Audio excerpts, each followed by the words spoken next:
Howdy. Hello. Hello.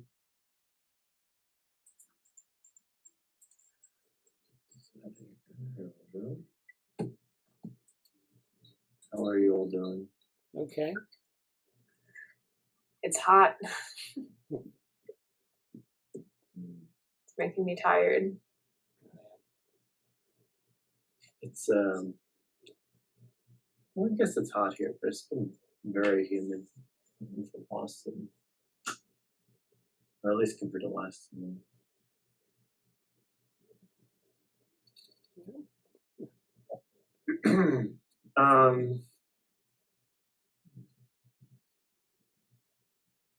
So,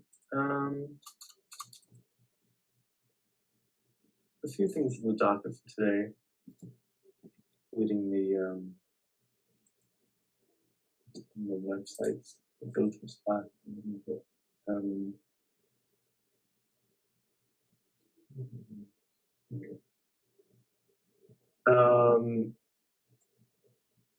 don't know if you can hear this. Someone like playing guitar around the corner. So,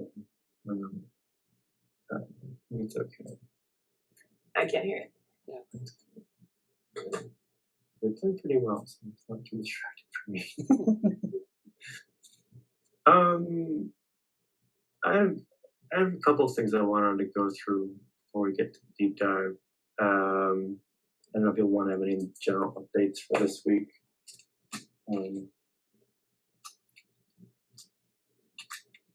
I don't think so.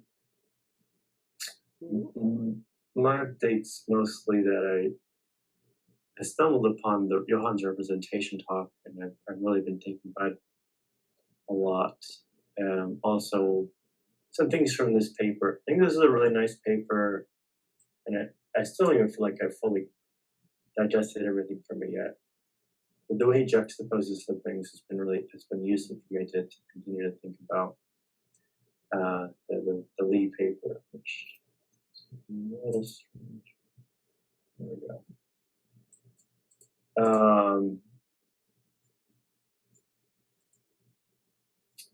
But yeah, I've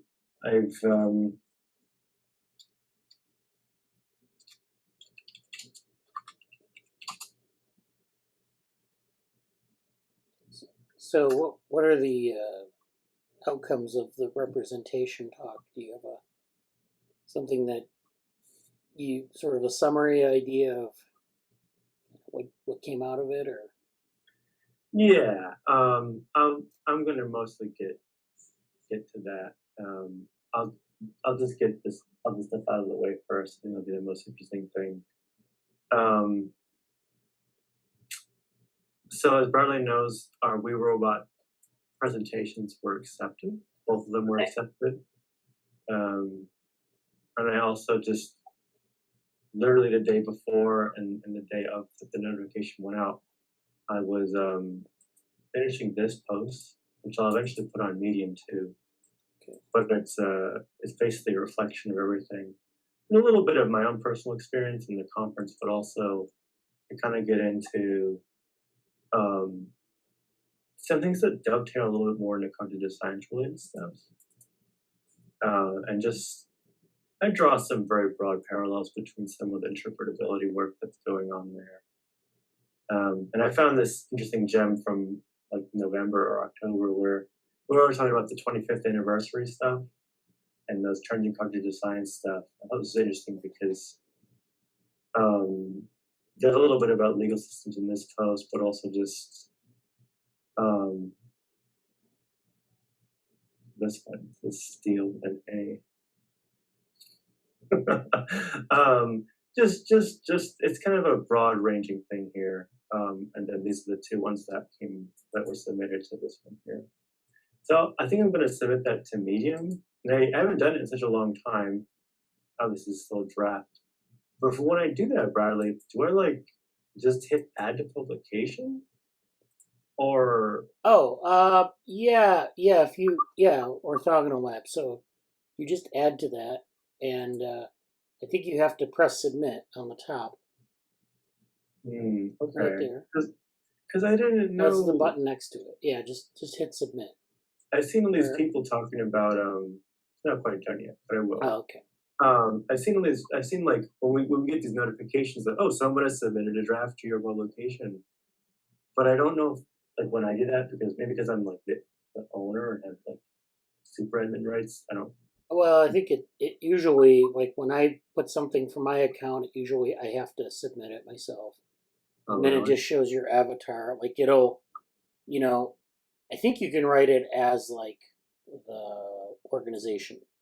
And you can also Okay. write it under yours and then submit it to the organization so that your little avatar shows up. That's what I've been doing with everyone's post because it's just kind of like, who's speaking? Yeah. Not everyone is, I don't want to like have like a disembodied voice, as it were. So Yeah. Okay. All right. And so I was really happy to kind of finish this, and like I put the main thing on my up and coming website that's mostly ready. It's ready. And I was like, oh, I had something in Substack, and then I re-immersed myself in just the mess that is like Medium and Substack and the relationship with Twitter and people using Ghosts and these other platforms. And it's like, oh no, like I don't want to, I don't want to deal with all of those wars about where to post your stuff. And it's like, okay, so I don't know. But I will post it on Medium. It's a nice recap post. It's just mostly retrospective, and it's funny because this is the one I've had on the docket for a long time, and it just so actually, if there's anything to talk about, I should mention the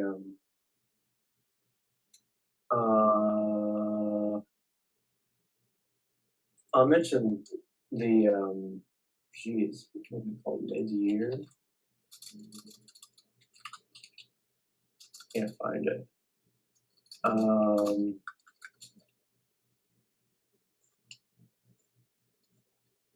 That there's something where I asked everybody to kind of give comments on it, the mid-year review stuff. Oh yeah. yeah. Um, so we can talk more about this Saturday, but I guess I should mention this too if you haven't seen it, but I've just gone through some of the major themes. I wrote a little bit. I don't want to write too much, just a couple sentences about this. I left this section for the deep dives. You can write nothing here, or just, I don't know. That's most of that you've done, Bradley. So I don't. Whatever you want to say or not say, we can just skip that entirely too. I don't really care. I owe another person that as well, so I'll work on that. I'm sorry? I owe another person that as well, so I'll work on that. Yeah. Sure. And then I mostly just recapped just some papers and a couple, like, we did this, at these conferences so far this year. I still have to finish this one mostly, but they're pretty much set. And then I did like 2 or 3 sentences for the different banners, with the exception of D1 because I'm not quite sure what to say for that. Right. So it's a lot of content, but it's also just really high level overview, and it'll be there. If like Amanda, if you want to write something for some of the digital analog stuff, that's fine. You don't have to. It's not really. I kind of just wanted to throw this together and inspired me to write everything else, and then it spilled over into the We Robot post, which I'll just put like here, I'll link it there or whatever. This, yeah. That's in there. It's in Lab Admin. I'll mention it again later. No pressure. I'll probably talk about it this Saturday. If they have time by then. So yeah, it's been a decent day or just decent week for writing. Oops. There we go. Cool. But yeah, that's kind of just general updates. If anybody has any questions, the good news is the robot is accepted. So that's fine. Yeah, congrats. If anybody, it'll just be posters, but it's be a great incentive for me to actually finish the Frontier Map preprint, because it's here. This will be the Plot Twisters one, Okay. which is really cool, and we're making really slow progress, and we presented a little bit of stuff at Hyper Digital Designs, but this looks fun.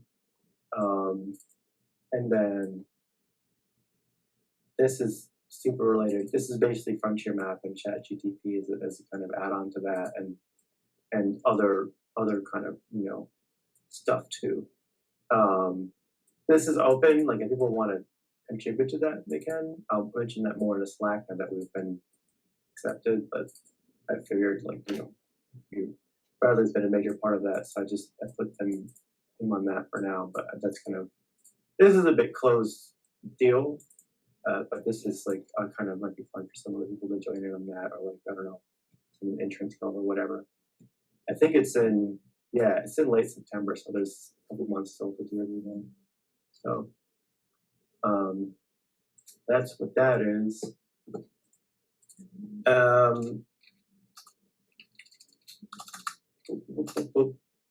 Slack review will kind of just dovetail into this. I don't even know if there's anything more to say about the conference submission. I haven't heard anything back from them yet, so probably not a lot to say right now.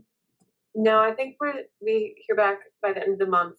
But either way, I do plan on taking the abstract and like separating it sentence by sentence and expanding on each one. I feel like I have so many words written down and they're so disorganized.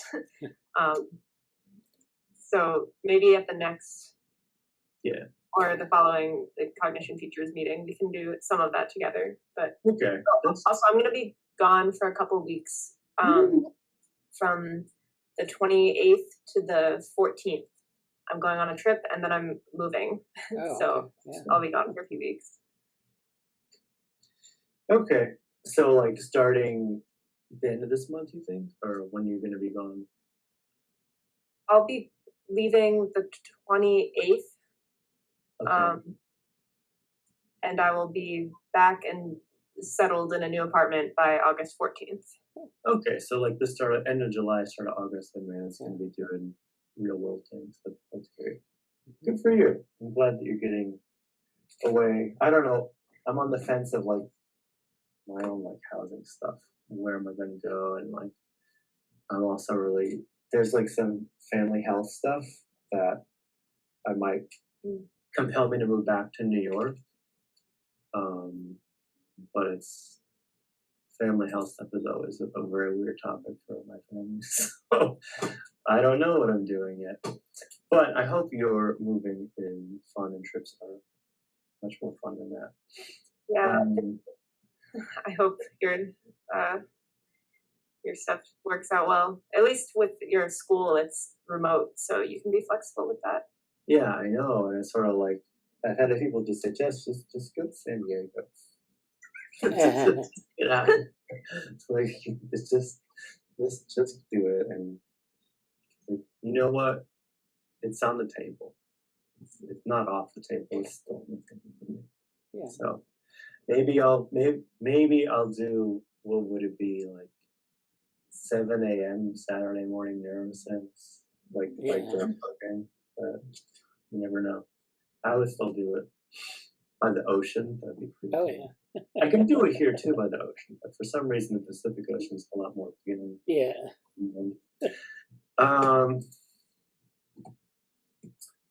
Okay, I'll put that here.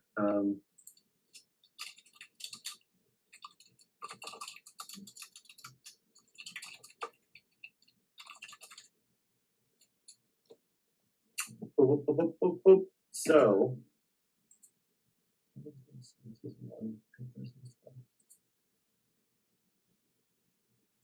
this all the way down. Well, mostly we'll talk about the Johan stuff, but there's a lot of nice things posted in here. I don't know if you all want to say anything about this. Like this should be on kind of, I think this is our next one up basically, the Raha post. I saw this from Bradley, second person. I didn't get to read it yet at all, but it looks really good.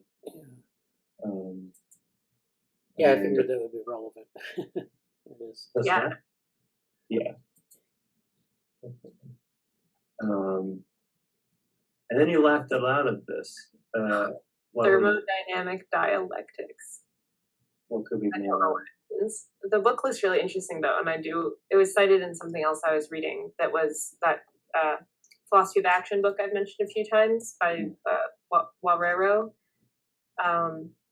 And it looks very interesting. I wonder how much of it can just be straightforwardly applied to neuroscience stuff. But yeah, it was under yeah, I have no idea what some of these titles mean. Other members of the elephant: thermodynamic conservation, expansionism, and then thermodynamic dialectics. I like the two-tendency universe also. That looks pretty cool. It seems very cybernetic. Yeah. It feels like cybernetics plus what's the more continental philosophy. Like cool. Okay. Yes.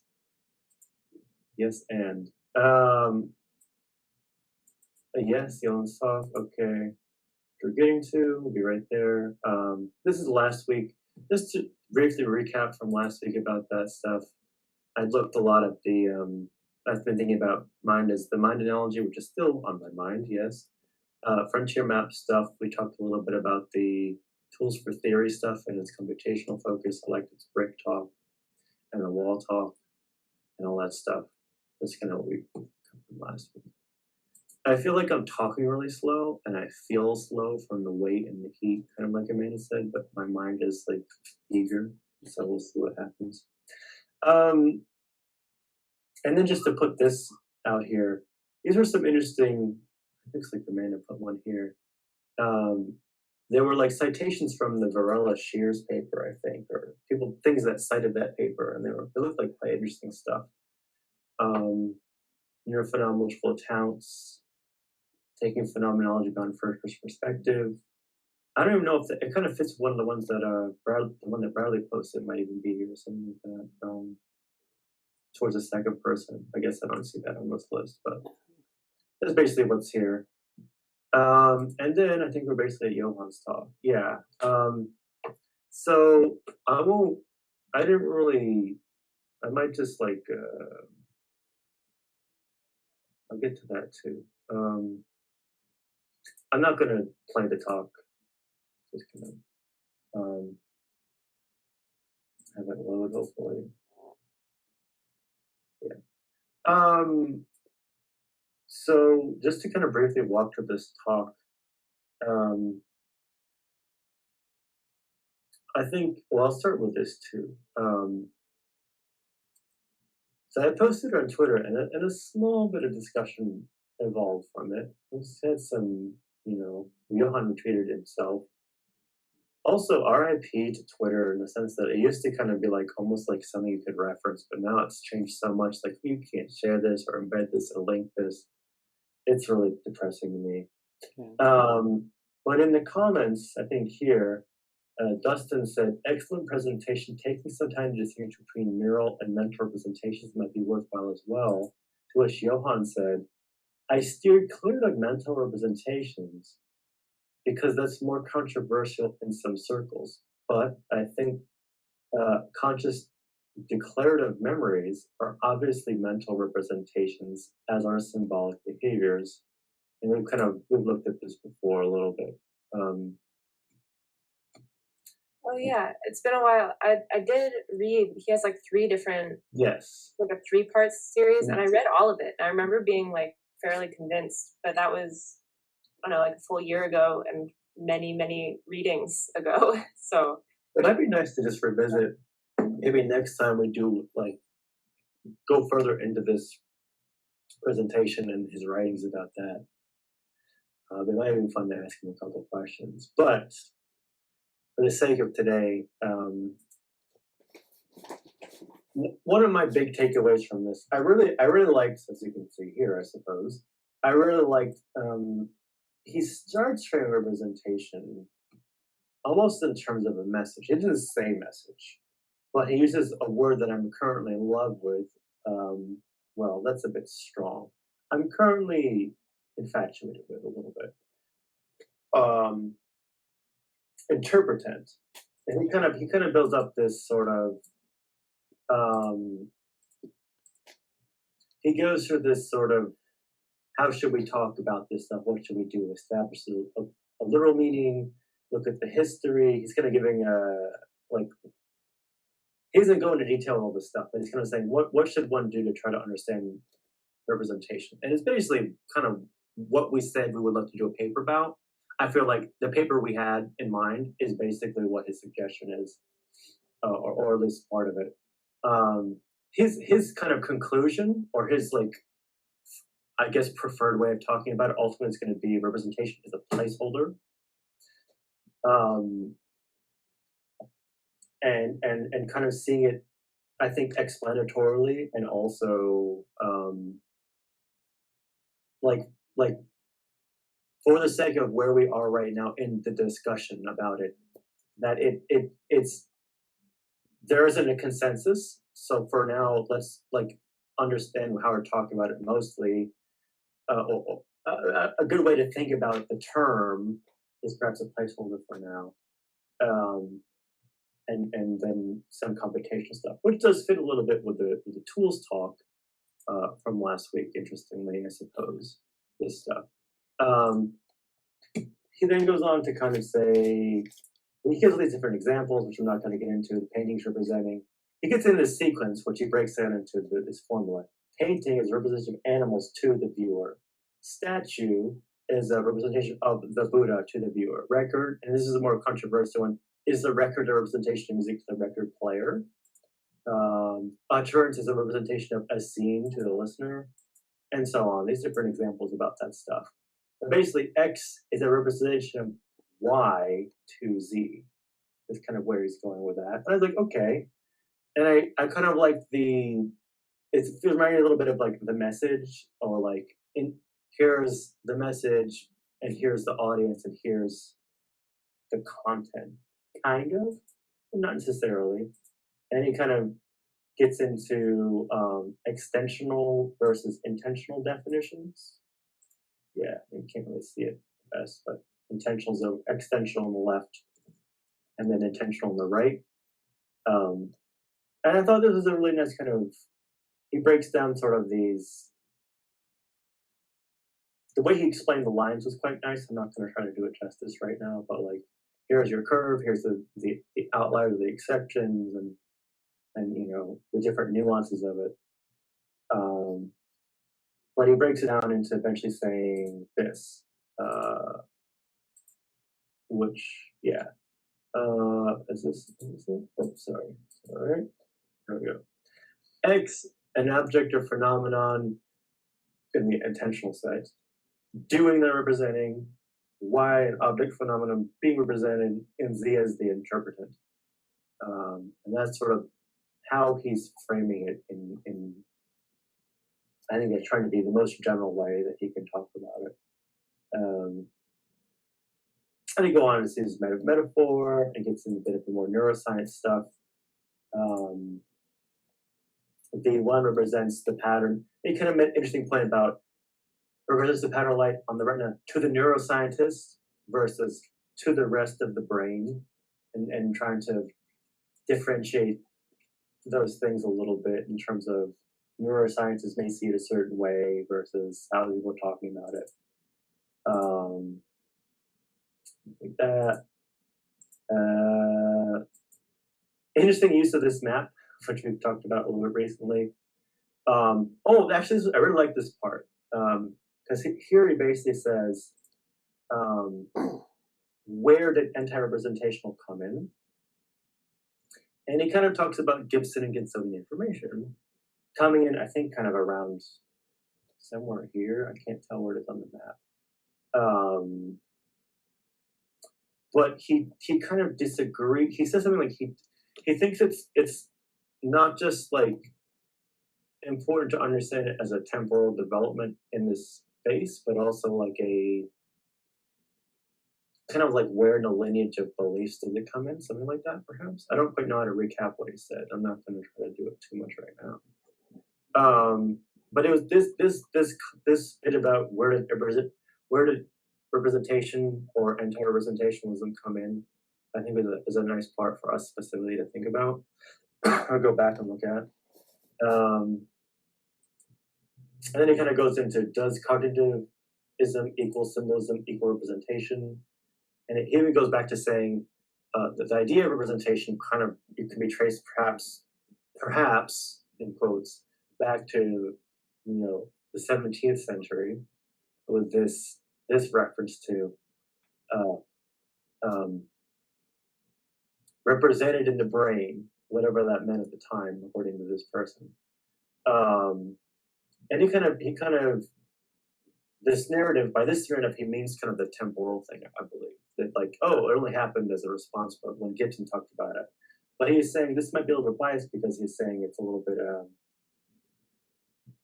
World War II, post-World War II, kind of the 50s, 60s, history from therein, overlines from debates in psychology and philosophy.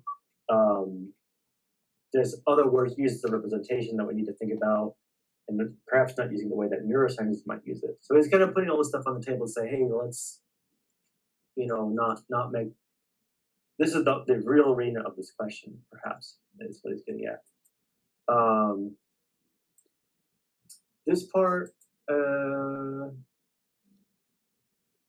don't really know what to take from it to say to you all, other than saying, is there a difference between X represents Y to Z, X conveys information about Y to Z? Which is kind of like my point about the message. Like he's kind of putting it in this messaging informational context a little bit. How can we get information out there in the world to influence action without being somehow made present or represented in the brain? As you don't know, Johann's a little bit skeptical of direct perception, whatever that might entail. But he's also clearly interested in trying to sort out what this mess is. And so he kind of, I think his thing is like, okay, well, for now, representation is a placeholder.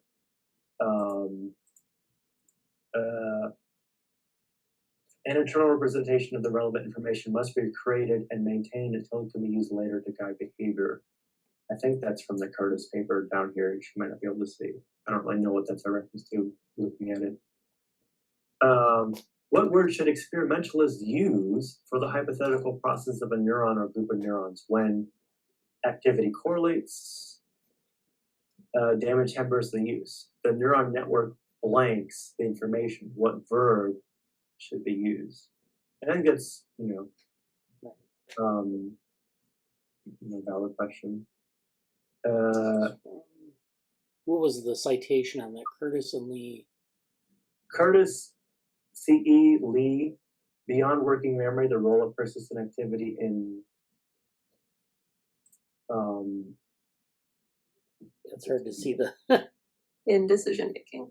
In decision making, trends in cognitive science. I'll post it. Oh. All right. Go away here. Let's just go the way I go. Oh well. There we go. Yeah, that might be something to look into. Yeah. And then he kind of gets into his computational models discussion about this. In computational models, representation is not a placeholder, but a evocative label for a set of processes that's fully specified, like by these equations. The amygdala represents salience and valence, the prefrontal cortex, etc. And then he kind of concludes with his final thoughts about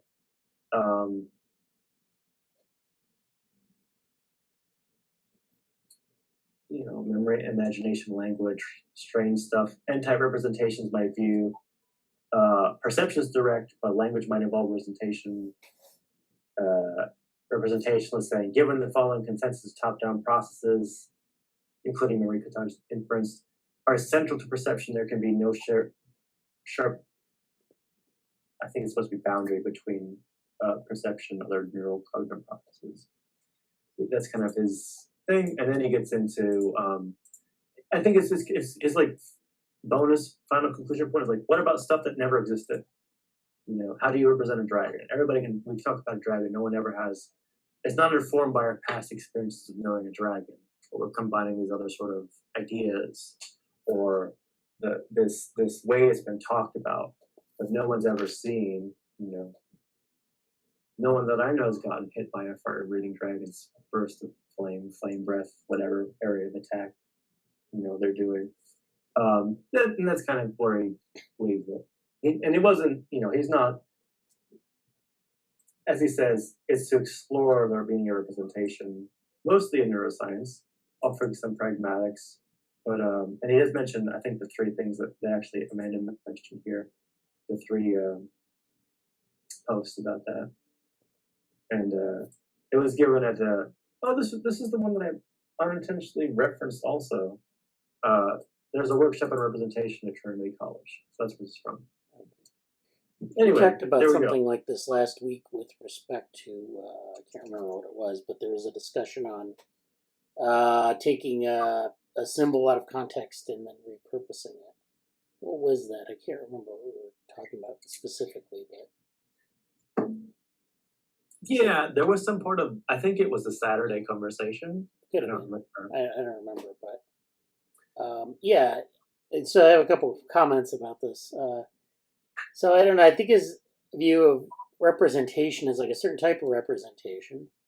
One could argue that there a more sort of lower level of representation might be a one-to-one mapping between some object and like a system where you store things, or like we've talked about virtual models or digital models, which is basically where you're building a model of something. You're building it in bits instead of in the world. You're abstracting away things. You're building a model. And, you do the same thing kind of with art. If you build a sculpture of something, you don't have, even if it's very precise, if it's hyper realistic, it's a mapping from some point that you specify or observe, and you specify it on this model. And there are a bunch of, you're basically using a bunch of points you're transforming them in some way, and you're taking away some of the details. So, like we talked with digital twins, you can build something very similar to the real thing, but it's not the real thing, because at some level you have to abstract away the real thing, because you can't replicate every aspect of it. I mean, you don't have there's no particle physics of the thing, there's maybe no biology of the thing, but every other detail is, you try to get it pretty precise. So I mean that's kind of when I think of a representation, I think about that, not just about symbols. And I think of symbols as like a higher level of representation, where you have, I don't know about this part, like how he approaches it, but the symbolic portion of representation being a higher level of representation. So like when we did our work on metabrain models, we have these different levels of representation. It could be no representation at all. It could just be like something coming into a processor and being transformed into something else, which is kind of like a form of representation, because you're taking like a bunch of things in the world, putting maybe a number on it or a symbol, but the symbol doesn't have any real meaning. It's just kind of like a placeholder. Or you could have something like a one-to-one mapping, and then you'd have a symbolic representation, which is where you have like a referent and an interpreter. So like you have, a system of meaning that emerges. So if I'm observing this thing, I kind of make a one-to-one mapping, but then I also do this step where I try to compare it to something else. So it's like, what is this like? So this is not a pipe, right? There's the old philosophical adage. It's because you see a pipe, maybe it's mapped from something like a real pipe, but then you think about what a pipe represents, and it's like, well, it's part of this other system. And so I think that's like kind of, if I had to explain metabrain models, that's the way I'd explain it. And I think he's focusing on this higher level of representation, but there are other levels of representation, and I don't know how he approaches. Maybe he'd think that was all kind of underpinning representation. I'm not really sure. I mean, there are definitions in the literature, I guess, is what he's kind of drawing from, but I mean, there's this huge debate, of course, as to whether representation happens in the brain. So my take on that is that I don't know. I don't find it that controversial, but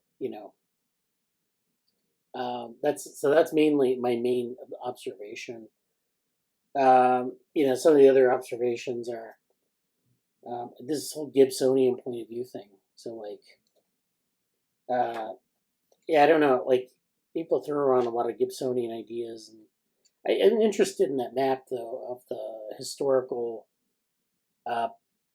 perspective on cognitive science. Could you go to that part of the? Because I have to ask about that a little bit more. Yeah, it's the one that I actually mentioned last week. Yeah, I remember this. But where does it come in? It comes in sort of at the end of symbolic logicist and sort of going into connectionism. I mean, is this like just in time, or is this in? Because I guess it's in sort of theoretical space as well. Like that's one of the axes here. Because it seems like there's it's like it's obviously at a certain time period, but it's also in this sort of part of like theory space. Okay, there's a good example. If we could zoom in. This would be a much better. Yeah. There we go. Okay. So what are we talking about here? Like the 19, where do they place it? In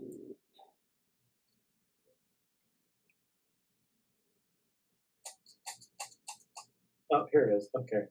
Right here in the middle of cognitism, but it's in it's in cognitivism. Okay. Cognitism at the end of in the 60s, behaviorism. This is where 66 stuff is coming from. I think it's I think her name's Reed. Yeah, Anna Reidel. Yeah, the author of this. Yeah. I wonder if that's the same person who's like the Georgia Tech Reidel person. Maybe. Or like related to that person. But like this is 66 apparently. And it's put interestingly between behaviorism and cognitivism, at least according to this bigger theory. Yeah. Well, it's kind of interesting where it places. So it's like behaviorism is kind of a dead zone for a while. Albert Bandura kind of comes up with stuff in the 70s at social learning and that sort of stuff. And then like you have, it's, in fact, I think there's a little bit more to behaviorism maybe, but they didn't put it in here. So it's like, okay, so Gibson is like right on the boundary of behaviorism and cognitivism. And then, that's different from sort of the Atkinson, Schriffen stuff on human memory that's kind of further down to cognitivism. Tversky, that's down in cognitivism a bit more. Then we go down further, it's autopoiesis, embodied mind. So, I mean, there's a different trajectory. So the Gibson trajectory is up through Albert Bandura, kind of adjacent to Mars levels of analysis, going up to Michael Gazzaniga, I guess, and some of the stuff that he's doing with cognitive neuroscience. This is kind of an interesting placement. I don't know how they determine these pathways, like through, I guess, citations or what, but I wonder too, because even like the connectionism stuff, it's hard to understand some of these colors too. You've got symbolic, and then the four. I think the four is like cognition is supposed to be like this. Geez, I don't even know. Connectionism is also sort of where autopoiesis is and this blues thing. So it's I have sympathy for how ridiculous it is to make this map. Yeah, it's like you have to nest things and like have discontinuous areas. I know it's like, but yeah, this is a good job though. But yeah, I mean, and I'm kind of interested in the paths because it's kind of like not really that important where it's classified. It's interesting, but like how does it connect with things like, and it doesn't necessarily connect it very much actually. It's interesting. It's like there's this sort of like it's a separate thing for a while, cognitive therapy, and it kind of connects into like cognitive neuroscience sort of surreptitiously, but it's not connected to anything else as far as I can see. So I mean, it's not connected sort of to the more traditional cognitive psychology, cognitive science area. It's not really connected to like the AI area too much. It's just kind of, on its own. Yeah, it's really interesting. I don't know. Is it? I wonder if it's put right here on the behaviorism line. Well, is it a line? It's hard to see if this is a. I guess it is a line. Like, can I zoom in? Well, they put arrows through it, I guess, as a through line, like to say that this is the flow of time. Or I don't know if these things are connected through this black line. They're just arrows. But I think it's like the bound. It is the boundary though, because the colors change. Yeah. Well, and also, oops, super crazy. I don't know if it matters like where it is exactly in that space, but like, yeah. But yeah, I mean, there's sort of a line like this. It might be delayed on your screen. But this line that curves down through here hits it, like it's right here. So like from cognitive psychology, I wonder if it's because behaviorism is like kind of anti-introspection, or like there's no, the against. I don't know if I could say against cognitivism, but anyway, we could talk endlessly about that, I'm sure. Oops. Yeah, we'll have to follow up on that definitely. And I wonder if there's some historical reason why it's kind of in behaviorism or how it relates. I don't know. I don't really know how Gibson thought about like his contemporaries. That would be interesting. It would be interesting to see that.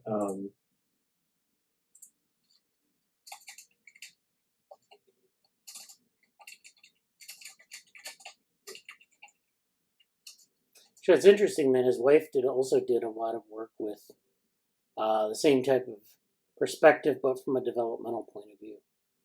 But that kind of relates maybe more to the behaviorism aspect directly. But I could see like behaviorism being like, being kind of behaviorist. I mean, you're kind of observing sort of different kinds of things than you would in cognitivism.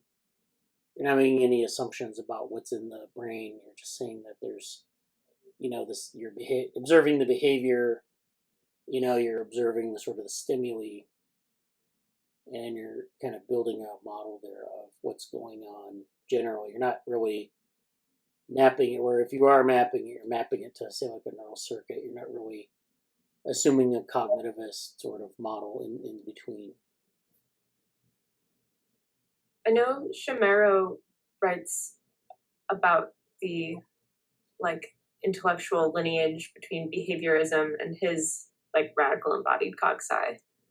I don't remember exactly what he says about ecological psychology, but he explains the sense in which his embodied cognition, his version of that, is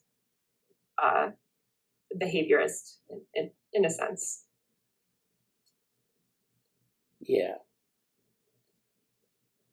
Yeah, it makes sense because they don't believe in representations really at all. I mean, it's just kind of like, this is the behavior. What was the Alicea report again? I know it's down here and kind of nowhere around. I think I've referenced that somewhere.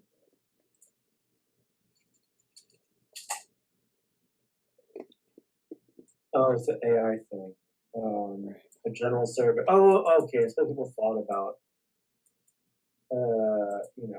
what's going to happen and when is it going to happen. Okay. All right.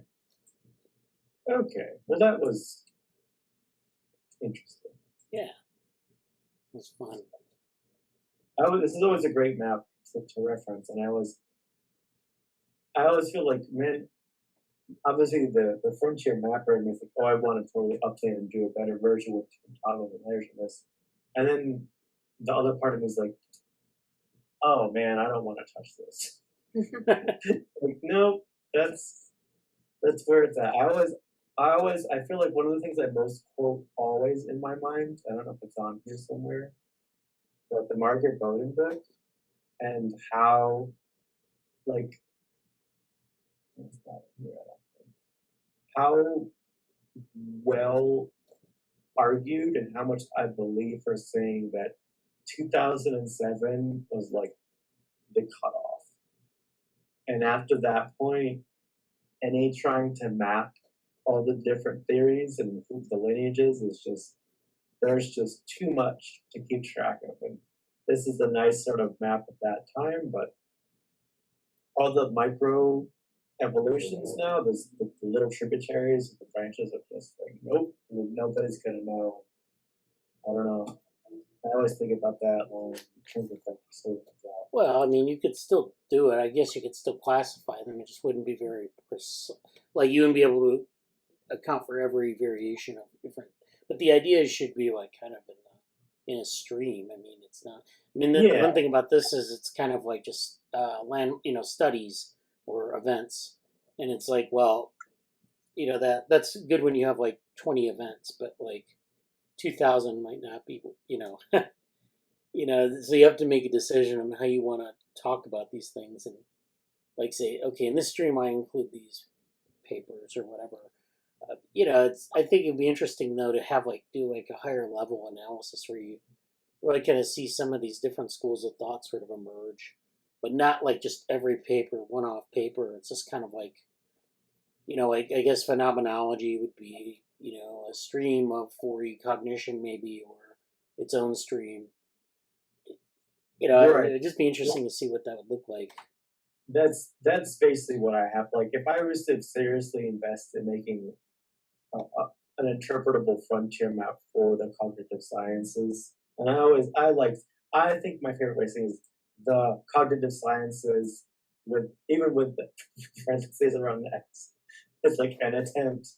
We have also like the attempt of the cognitive science, and I honestly I don't want to go deep into this right now, but like how I've been this analogy paper has been remarkably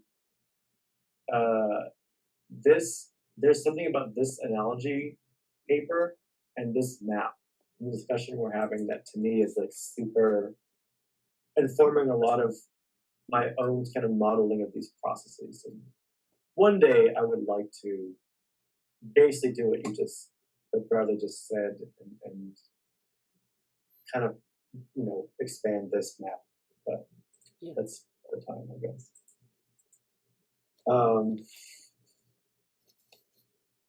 And I think there's like one.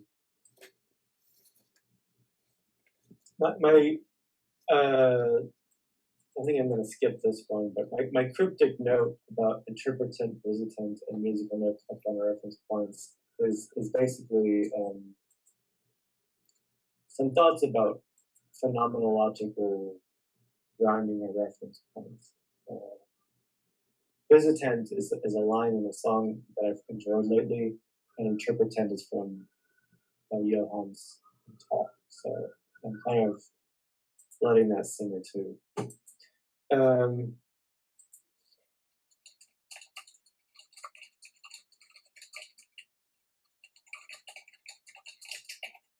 That's it for this. We covered pretty much all the new items. Maybe these should really showing these up here. I don't know if anyone else has anything new they want to add to this kind of mess.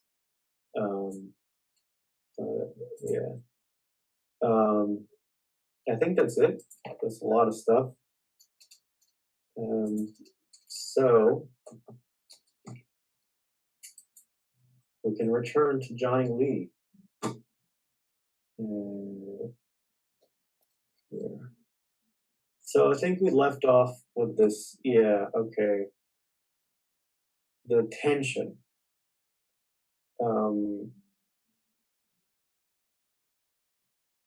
feel like that was, there we go.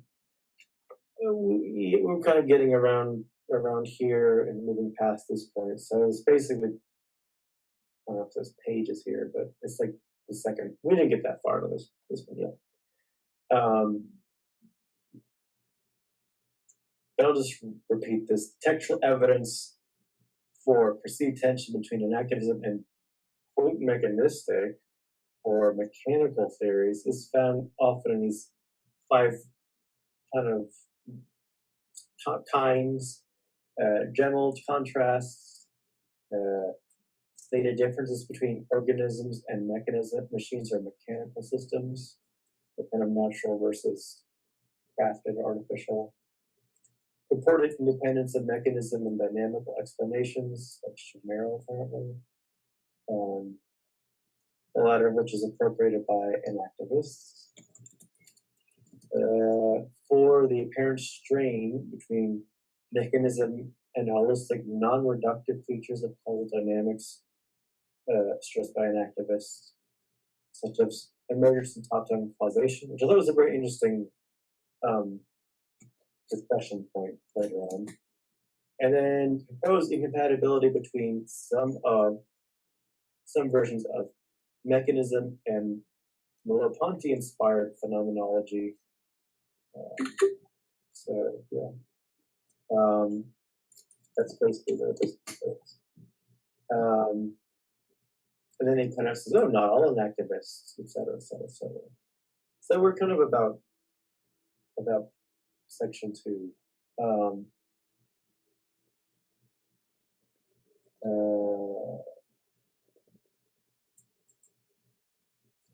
say the author focuses on 3 areas related to narrow breadth and reductionism. 1, appropriate unit of analysis.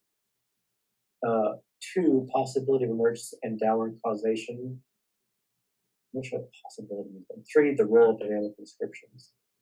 And he kind of breaks down his discussion about mechanism and enactivism in those 3 broad ranges.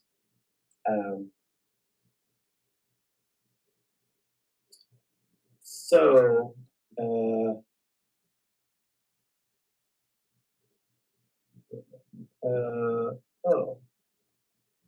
I think someone just shared that. Oh yeah, that's the Shimero paper. Okay, thank you.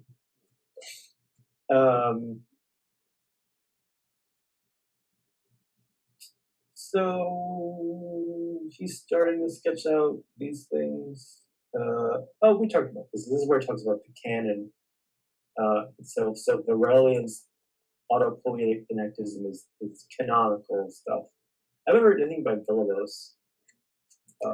But great name.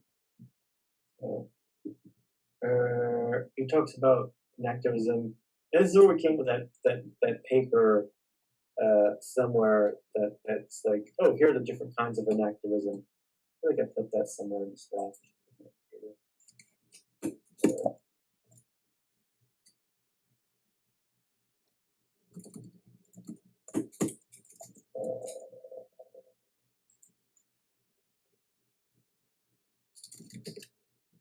Not.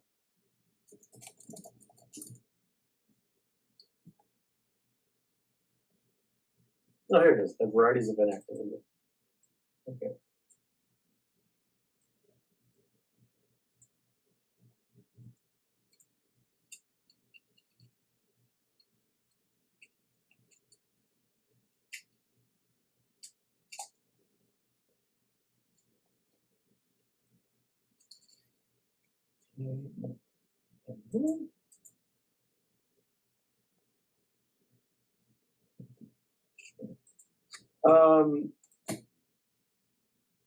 So he kind of spends a lot of time breaking down concepts of enactivism.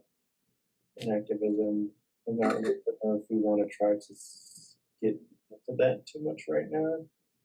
I don't.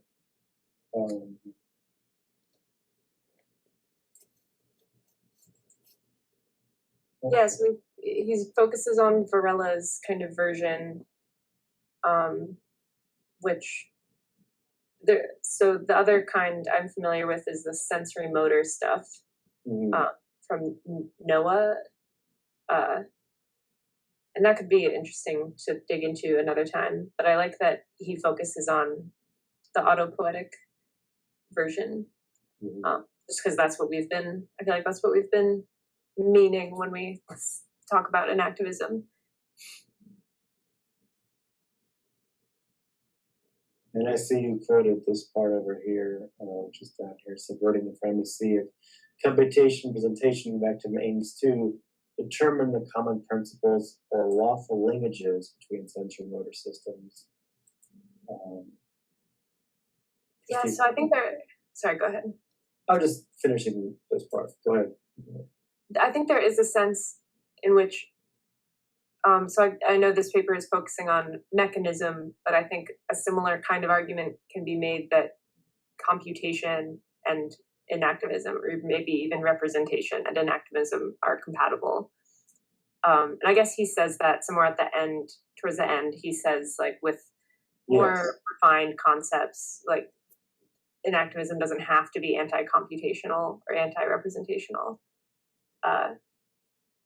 So I think it's interesting to consider, like, enactivism is like defined in contrast to this kind of computationalism. But one thing I've gotten out of our conversation about like physical computation is that, and like this analog computation idea, is I really think that there's a type of computation that is perfectly compatible and maybe even necessary to explain the details of enactivism.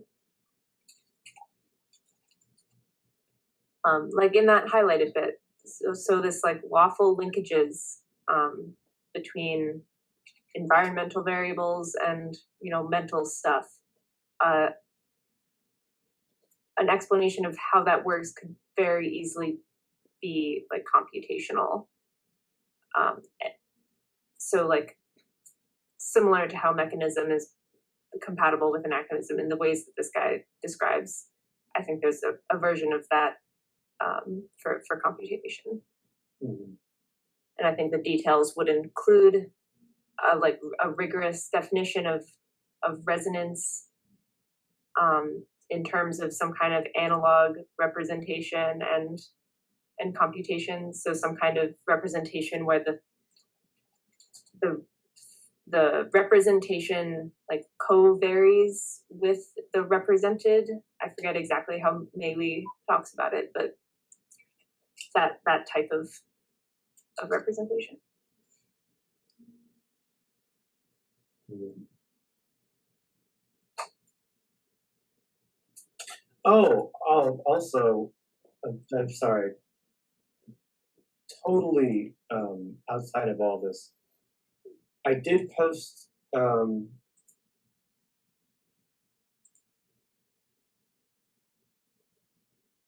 this.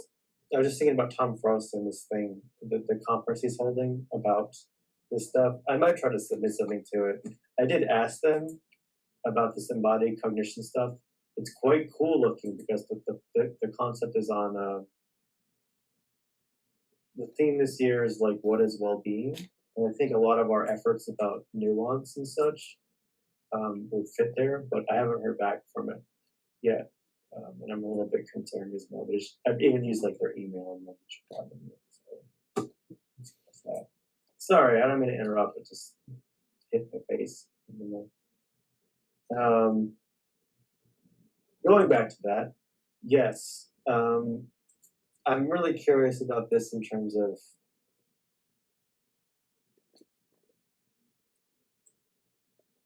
how we can relate these different concepts like that. Excuse me. I did look into that other paper, the Raha, and it's definitely relevant to this. So I don't think we'll get to it this time, but I think it would be a good paper to look at after this one. Yeah, let's put that. I'm gonna.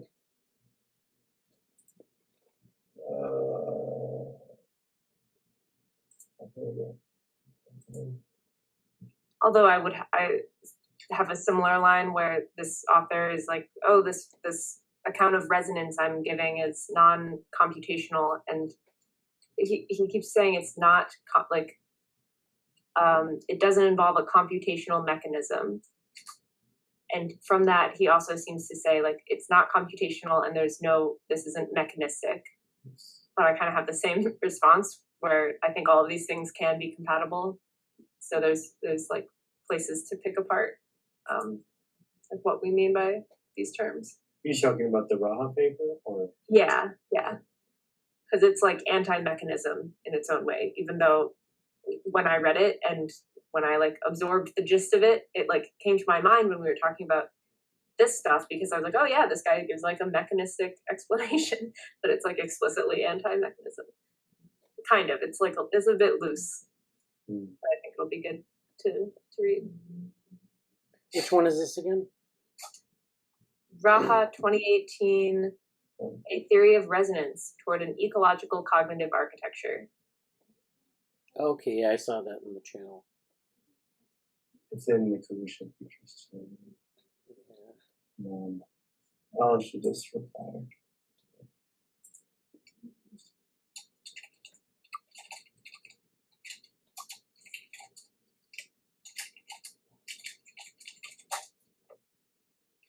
Okay.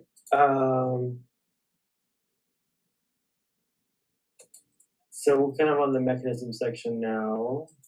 Back to the lead paper.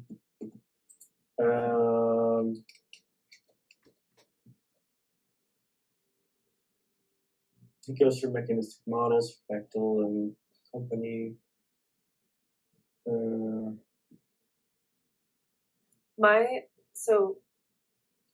like intuition going into this paper was that like any kind of satisfactory explanation will be mechanistic in a sense.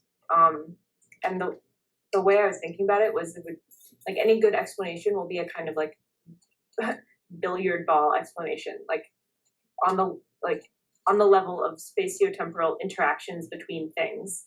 There's maybe an example to like contrast. So like I took a class on, it was called Causal and Non-Causal Theories of Explanation. And one thing we talked about was mathematical explanations. And an interesting example was, well, I guess there were a few. Why are bees' hives hexagonal? And then why do cicadas emerge during like prime numbers, every prime number of years? Like there's the 17 year, I guess there's also the 15 year. But I guess that's a pattern that's seen in like creatures that emerge only very occasionally, so it's prime numbers. And so the explanation for that one was, well, there's the least amount of overlap with predators. And then the explanation for the beehive was, well, it's the way to like maximize the storage, like the surface area in a space. And so that's the type of thing that's a mathematical explanation. And that is explanatory, but it's like a full explanation will also tell me like, well, how exactly did the cicadas evolve to enact those patterns? Like there's a level of explanation that is what in my head I keep calling like the billiard ball explanation. Like what made contact with what to get to this mathematically interesting thing? And you might think that like, yes, the least amount of overlap with predators, that like did play a causal role, but there's a different level. There's like, well, what actually had to happen? Mm-hmm. And so in the third paragraph of 2.2 mechanism, he says, the organization of components and their activities are central to understanding how a mechanism realizes a phenomenon. Components are arranged by their spatial, temporal, and organizational properties. Investigating the location, size, and orientation of components, as well as the order, rates, and duration of their activities, so these spatial and temporal properties, in conjunction with organizational properties, is key to mechanistic explanation. I think that captures this like billiard ball thought I was having. A good explanation will appeal to like spatial and temporal and organizational properties of the parts, even if the mathematical phenomena like did play a causal role. There's still like things had to come together in a certain way. Things had to make contact with each other. So I appreciated that section because I think it clarified for myself like what I meant by a billiard ball style explanation. There's one other part where I wrote in the margins, billiard balls. But it was much later. Let's see if it's relevant. What matters for our purposes is the idea that dynamical equations track spatiotemporal causal relational properties of a dynamical system, and this corresponds to the organizational structure of an underlying mechanism that realizes a phenomenon. So that was much later, and he's talking about how a DST explanation could be a mechanistic explanation if the variables correspond to are the billiard balls. Yeah, I was gonna say that doesn't preclude any sort of like dynamical systems or even like bottom-up emergent explanation. It's just that that's a definition of mechanism. So I can see where he's going with this, kind of trying to bring in enactivism into that and saying, maybe it's just a different way of doing a mechanistic explanation, but it isn't like sort of this different world where they're not compatible at all. Right. And so like the dynamic systems theory, a DST description of something isn't necessarily an explanation. It could just be a description, but it could also be explanatory.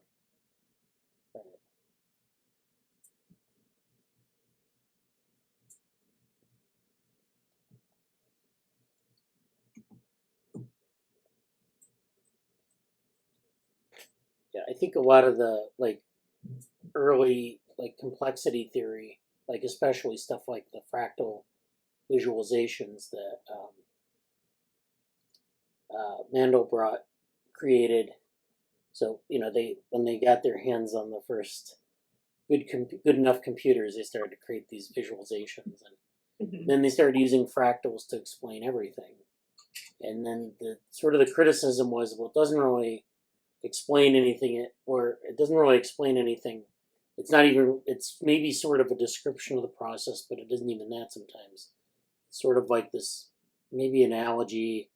People like to make this like, correspondence with whatever they're studying in fractals, and then show picture fractals, and then say this is the complexity, and then that was the thing for a while, like in the 70s and 80s, I think. And then like there's an actual mathematics of fractals. It's actually a mechanistic theory, but there's this other level where people were applying it to all sorts of things. Jurassic Park, yeah. Well, yeah, I mean, okay, let's see what that looks like. Nobody's gonna get this but me, because I played these video games as a kid. But there was, the game? No, you've just brought it up a couple times. Yeah, I remember. For whatever reason, you could go to the computers in the game, and it's not a great graphic game, and there wasn't a lot of things in the computers. But for whatever reason, they just had this menu. They had a fractals menu, and you could move your D-pad up and down and press these things and see these fractals. And now I get to cite that in this meeting for whatever reason. Yeah, the Ian Malcolm thing. I thought you could see them more in the background. He's not pressing them yet, is he? Okay, there we go. All right, there's one. I don't know. Anyway, all I really want to do is just this. There we go. That's not what that was. Great soundtrack for this game too, by the way. I still think about the music from that SNES game. Okay. I didn't mean to interrupt that much. So fractals were kind of almost like these generic visualizations in time, and then what happened after that? Like it was sort of it was in vogue. Yeah, it was popular to use that as an explanation or to show pictures of it, and it was, this might be what's happening here, and then, but it wasn't. Yeah, it didn't have this grounding of mechanism or even just kind of a description. Sometimes it was just this is complex, therefore it's a fractal. And so, I think it's what Amanda's talking about is really interesting because, there are these different sort of philosophy of science points that you can make about mechanism, and I'm not necessarily comfortable with contrasting it with enactivism or with, mechanism is sort of, if you're going to make a theory at all, there's got to be some sort of mechanism. There has to be some sort of mechanistic aspect to it, I think.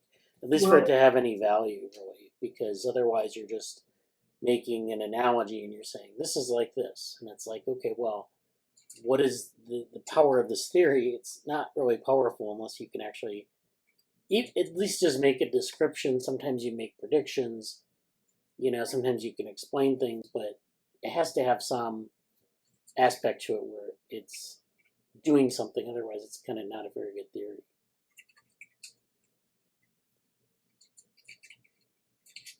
I think it's Go ahead. Interesting relation to like computation this way too. In the definition of what Brenda said before about computation is how things transform in different states.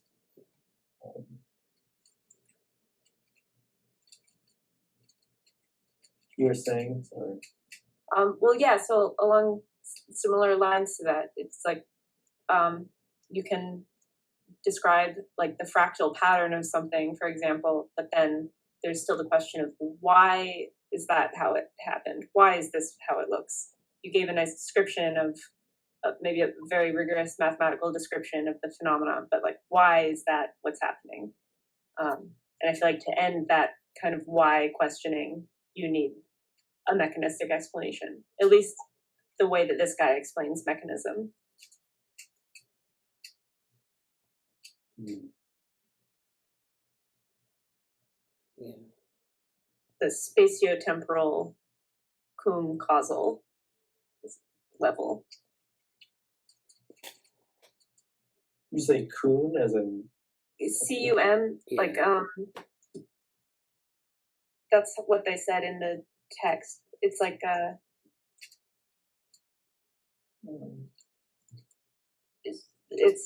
it would mean like causal in virtue of being spatiotemporal. I don't know the best way to define that.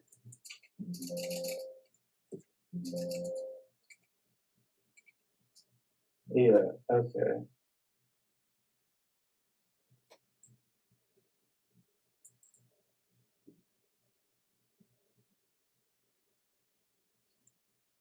Along with being, and is the definition, I guess. But it has more of a connotation than that.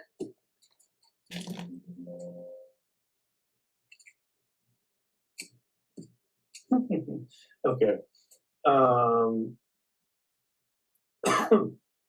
Excuse me. So we're kind of at part 3, comparing explanatory principles.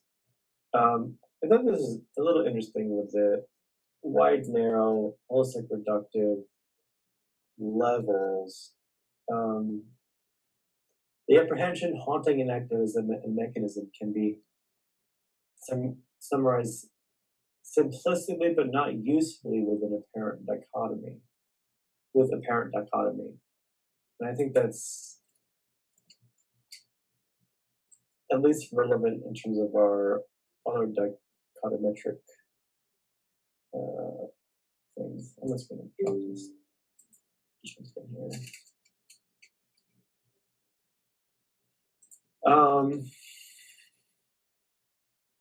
Let's move forward. Interesting, Fuchs is mentioned here. Shout out to Fuchs 2017. I think he also mentions photos.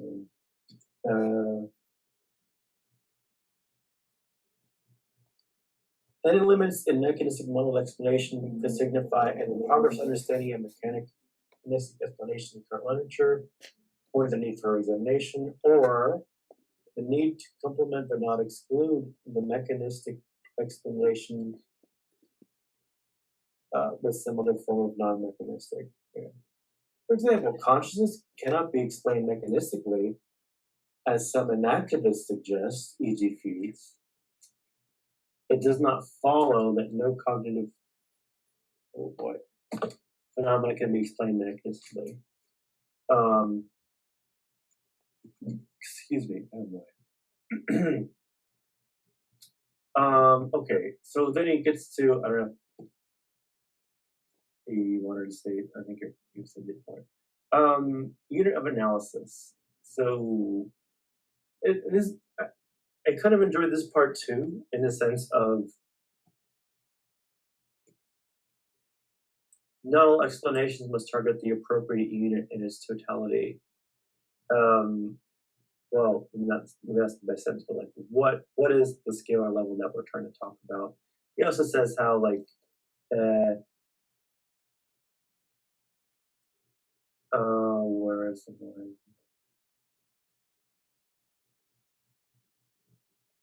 Basically, here's the photo part. A corollary, the more commonly discussed notion in the philosophy of mind of methodological solipsism, Fodor, the view roughly that cognition should be studied in abstraction from the agent's environment, which is, of course, well, antithetical to Shamiro's stuff. Representation theory of mind, etc. There's a line here that I really like, but I can't find it. It was something like how,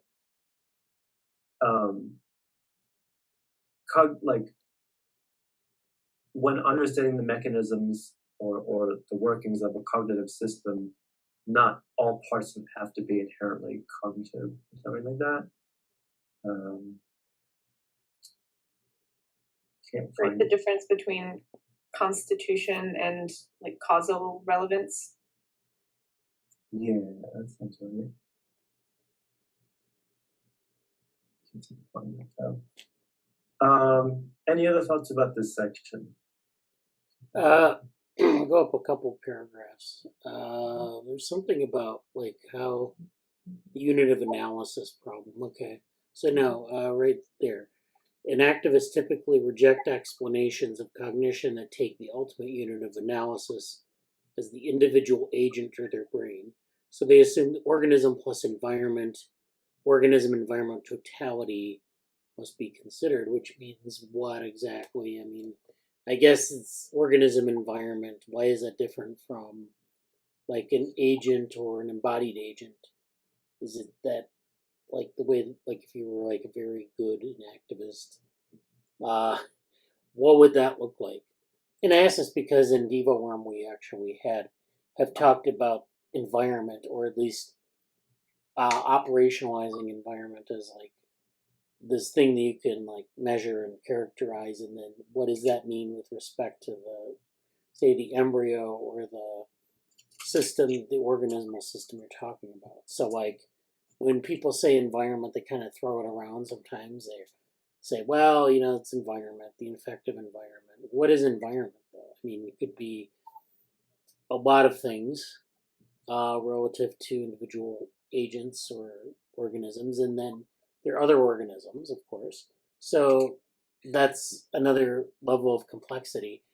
So you have to, you know, always be careful about the sort of the boundaries of your system. You know, what is the unit of analysis and what is the boundary of the system? So if I'm interested in organism plus environment, what's my environment? Is it just like the immediate area around me? Am I in like a certain medium? Am I like, you know, is it just like certain parts of my environment over others? What is it that I'm actually concerned with? I mean, it's perfectly fine in theoretical terms just to say environment and then put flesh on the bones later. But, you know, it's kind of also kind of a dodge in a lot of ways, because it can be a lot of things. And you can make the argument, well, this is environment, the effective environment. Well, what part of environment are you talking about? You know, it's just like, it's I think it's a useful question for thinking of those units of analysis, not just like as mechanism, but like what in the hell are we talking about? How do we measure it? Or how do we like, you know, even conceive of it as a thing that's kind of like, and you know, we don't have to be atomistic about it, just to say if things are interacting, this thing is interacting with this other thing. Do they overlap? What do they share? What do they not share? What's the interaction consist of? What, you know, you have to have that detail. And it's not, you know, just that I'm being atomistic reductionist bummer. I'm just saying that like this, I need to know this to actually do something useful with the theory. Yeah, I've thought about that quite a bit myself in those terms and some kind of other terms, but also like um, environment. Like where it gets really messy for me is that environments, in this case, or in a number of cases, can be that different in terms of the environment upon which something is acting on the agent versus what the agent can interact with. Sort of like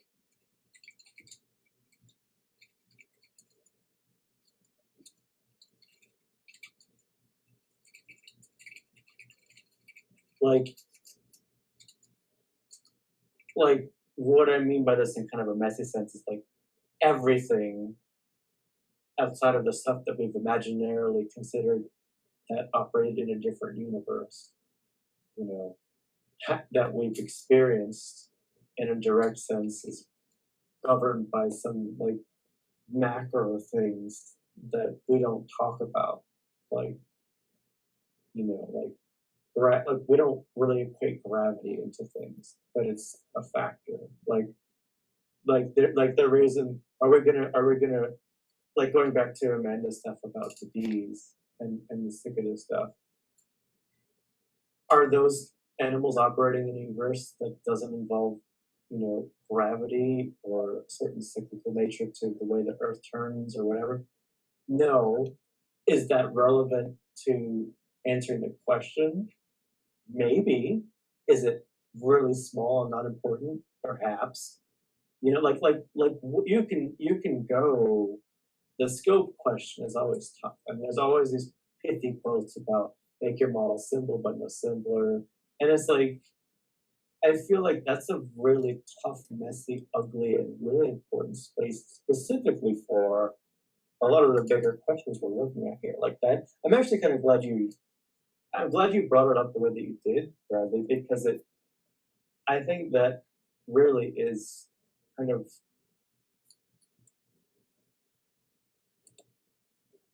there's some work to be done there, even with the sense that there is a potentially massive sliding scale of how much to incorporate into quote unquote the environment. And there's stuff that at certain scales will just not be comprehended at all. But even if they don't, they're kind of latent factors or influences, they might be really relevant at other scales. And I feel like that's like in the modeling community of what we're dealing with, I don't think that's really well addressed. And I maybe it can be, but it's a problem. A lot of it's a big problem. I see you're writing stuff too, Amanda. And I want you to say your piece. Yeah, so we're asking like which aspects in the environment are relevant, and I think it's like which aspects in a particular, like which spatial scale is relevant, but also which temporal scale. Yeah. And then, yeah, just to kind of, I guess, reframe the same question, it's like if an enactivist mechanistic explanation is possible, it will include the environment, but then which parts? I'm thinking maybe that's an empirical question. I don't know exactly how to spell that out. Yeah, it is empirical, but again, too, there's also this issue of sort of what are we abstracting away from the system? So we're not like interested in every single thing in like, from like particle physics to molecular biology to the, cosmic environment. We're interested maybe in some key things we can measure or maybe some key things that we can characterize.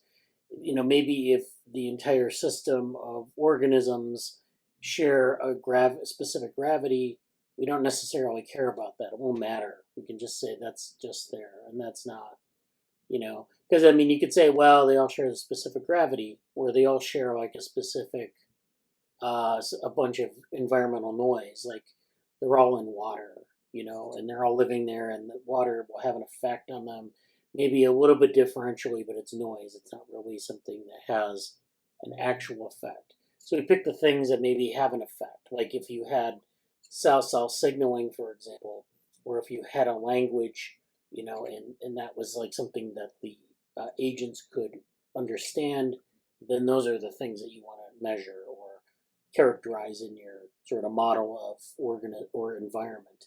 And so that's, but you're leaving out things, and sometimes you don't know things that are influencing the organism from the environment that, do.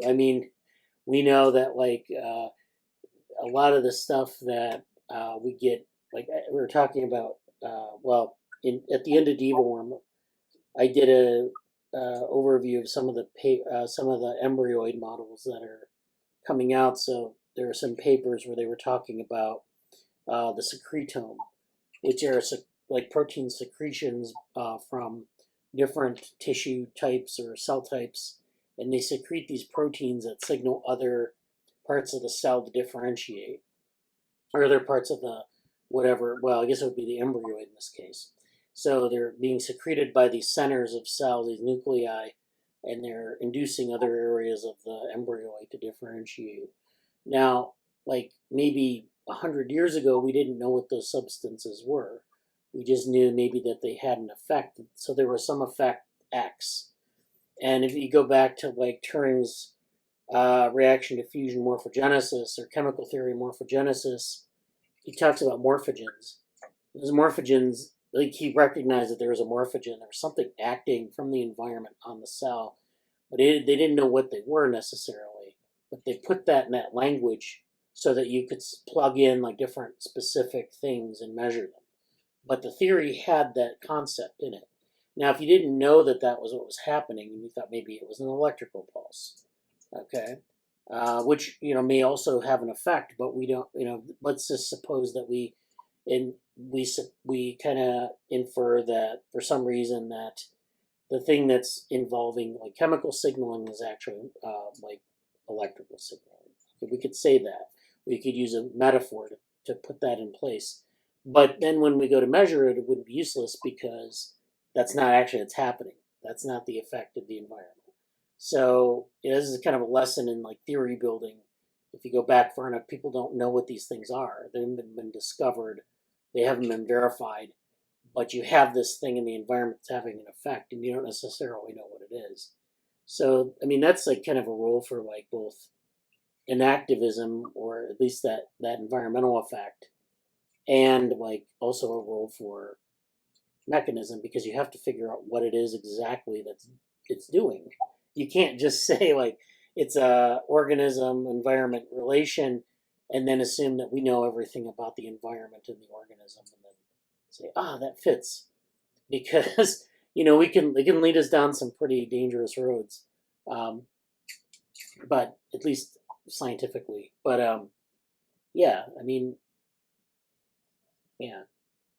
But yeah, so the scales, spatial scales, temporal scales are relevant, but also this sort of level of abstraction where we're kind of like trying to find the things that are the most salient to understand this relation. Some things aren't necessarily relevant. Some things we don't know, and that's Yeah.